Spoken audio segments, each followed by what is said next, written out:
Please help me welcome David Ritz. Part of what I'm going to talk today about is sort of my transition and evolution as an author and as an artist. Ghost writing was an art form, in that it's artifact, it's artificial, in that it gives you the impression that he's actually talking to you.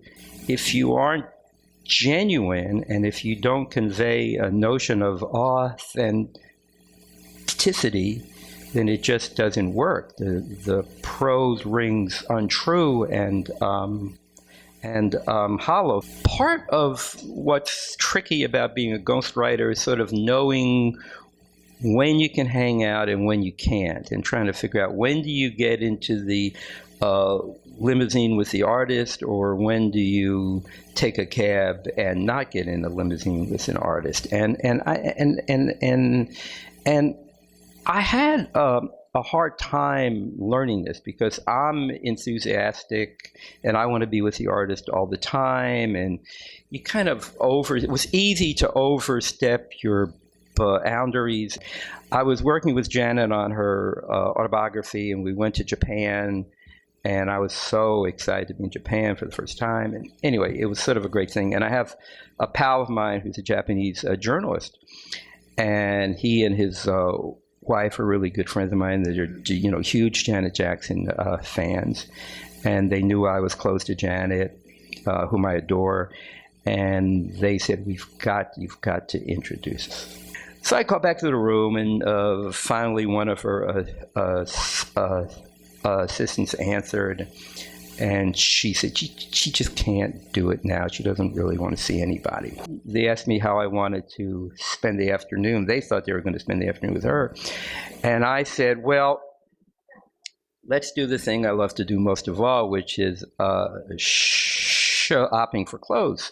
So we went to the Issey Miyake store, which is one of my favorite designers, and I was in heaven in the store, and we're hanging out, and I picked out a couple of things, and I was at the cash register paying for my clothes when the clerk who knew English asked me what I was doing in Tokyo, and I said I was here with Janet Jackson working on her book, and I almost didn't tell her that because I asked myself, is that kind of ego tripping and showing off? And I said, what the hell, just tell the truth. So I did, and she said, well, that's interesting because we just got a call from her people and she's on her way to the store, and we have to close down the store because she doesn't want anybody there, but because you're her pal, you and your pals hang out. So about 4 or 5 minutes later, a limousine pulls up to the store, and there's Janet and a very small entourage, and I introduced her, and she was great, and we all hung out together for an hour, and then asked us out to eat afterwards. So, but I tell this story in part as proof of the existence of God, but also, when I began out, I thought the point of this is to kind of lose my voice, not because you go to school and you learn the point of the art of the artist's main job is to discover your own voice. Well, I began out and I thought I've got to lose my voice, I've got to suppress my voice, but in losing my voice, I found my voice.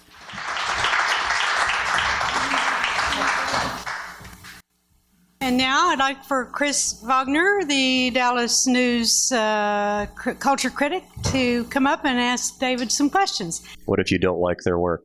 It is harder. It's much harder. It just is. I won't mention the artists that I've written with that I don't like their work, but it's hard. I have to sort of make myself. Now, it's good for me, I think, because like everybody, I have very strong musical prejudices. And lots of times if I listen to an artist who isn't in my top 10 or isn't even my top 100, I will learn to open up my heart more to them. And and appreciate them, but there isn't anything like working with an artist where you absolutely adore. So the answer to your question, I see they're bringing out the wine, which is good. But the answer to your question is that it's hard.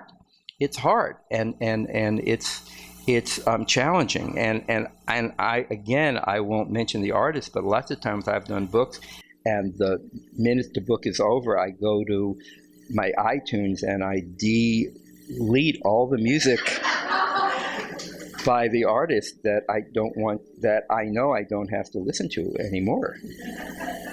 The kind of well-known David Ritz.